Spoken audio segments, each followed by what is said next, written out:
Hi folks, welcome back to the channel. Recently, on the back of a decision to start to introduce Falcon 4 BMS back into my life, I put up a video in which I attempted to be as fair and as balanced about my thoughts on both BMS and DCS at this point in time, broadly speaking, the summer of 2020.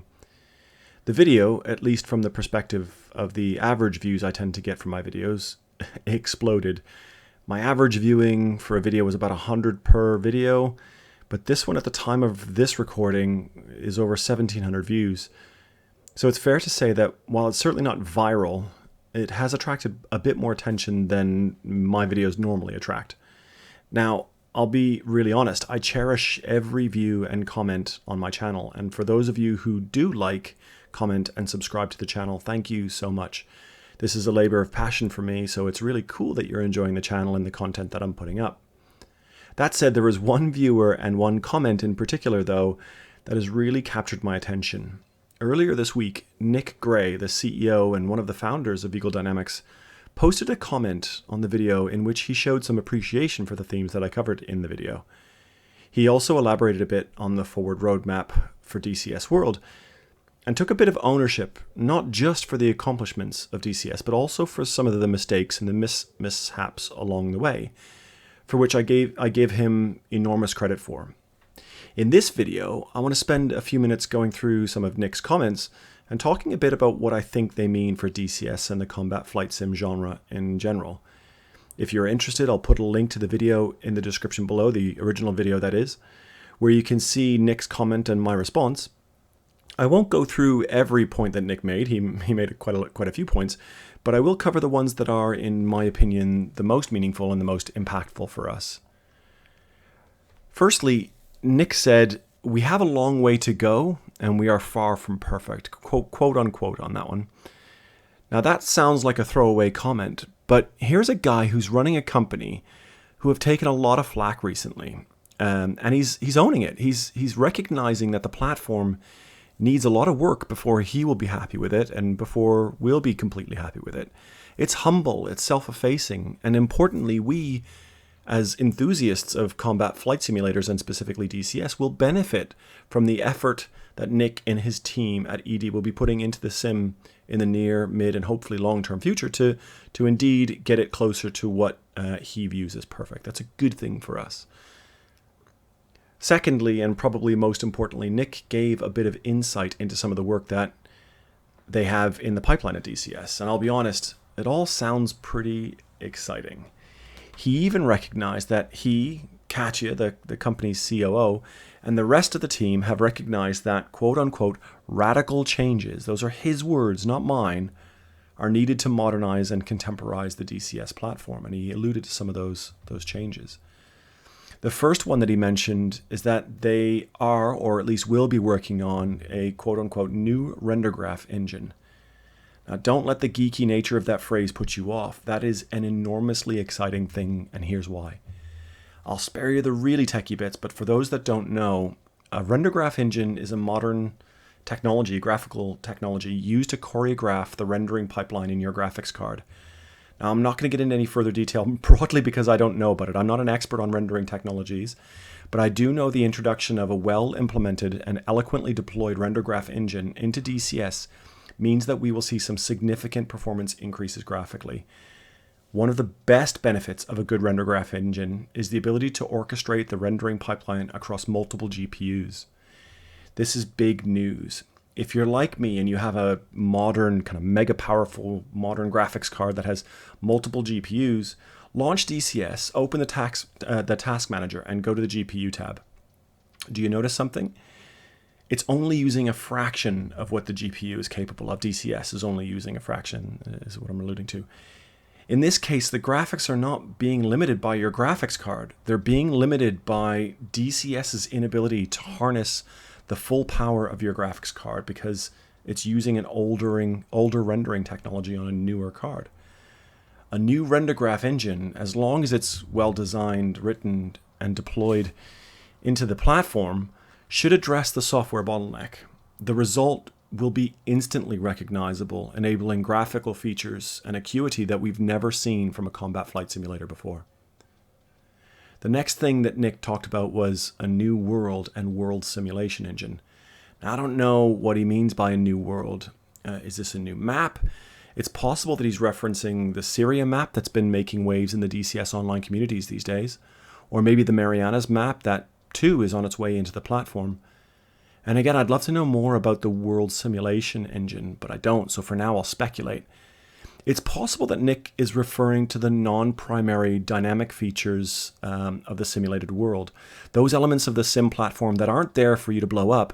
They're there to add ambiance and immersion, things like moving vehicles or bustling cities that are quote-unquote alive. And importantly, airports and air bases that are dynamic and moving, things like that. Maybe the supercarrier and the way you interact with the humans on the deck of the supercarrier is the precursor to more off-aircraft features that will add to that sense of immersion. Whatever the case is, I'm really looking forward to seeing what a new world simulation engine actually is in practice. Next, Nick wrote about a new weather engine. Now, I'm curious to see if Nick is talking about a new engine to generate weather or the graphical representation of that weather in the game, or maybe both.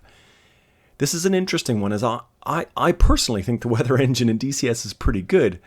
That said, if you've been following the progress of the upcoming Microsoft Flight Simulator 2020 platform, there are some videos showing the new weather engine on that platform, and all I can say is wow. So maybe the folks at ED have seen those videos and they're trying to recreate or create something similar to that just in a DCS context. If that's the case, awesome. I can't wait. Nick then moved on to mention the point that I'm 100% hands down most excited for. It's a new campaign engine. If you've watched my previous videos, you'll know that the lack of a campaign engine that simulates full-scale war is one of the things that I'm probably most critical of DCS about. Indeed, it's one of the main reasons I've gone back to flying BMS 4.34 a bit lately. If ED are able to design, code, and release a campaign engine that is a fraction as good as the one created over 22 years ago for Falcon 4.0, I, and I'm sure so many other combat flight simulator enthusiasts, will be in simulator heaven. At that point, I believe DCS will be a juggernaut, combining a modern platform with an awesome war engine. ED, please, please, please, please, please get this right. As Peter Parker says, with great power comes great responsibility. Now, for those of us who have flown in multiplayer, there's a little issue that causes huge amounts of headaches. It's colloquially called rubber banding.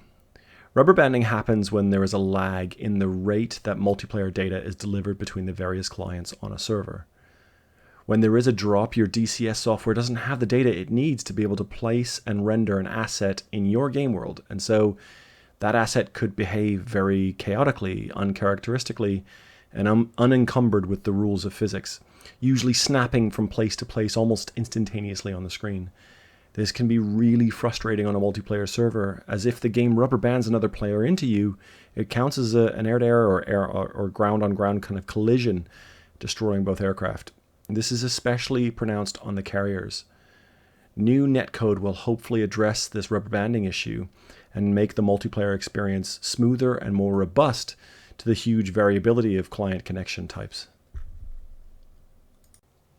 Nick mentioned a new comms engine. This is welcome news, but I really hope that a new comms engine also comes with an overhaul of the air traffic control system in DCS, as I believe it's quite poorly implemented right now. Indeed, this is another area where Falcon 4.0, a 22-year-old piece of software, has done a better job. So fingers crossed here that we're going to be getting some good air traffic control in the future.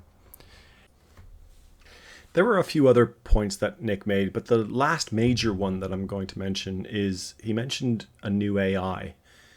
This one again is really important. There are times where I'll be flying DCS and I'll think, the AI isn't too bad here. But there are times where I'll watch the AI doing something vastly, vastly stupid and wonder just what the hell is going on. It's a real shame, because one of the reasons why I fly combat flight sims is to spend a bit of time suspending my disbelief and immersing myself in that virtual world. So when the AI pilot either in my flight or an adversary does something ridiculous, something stupid, it ruins that immersion, and I'm no longer able to suspend that disbelief.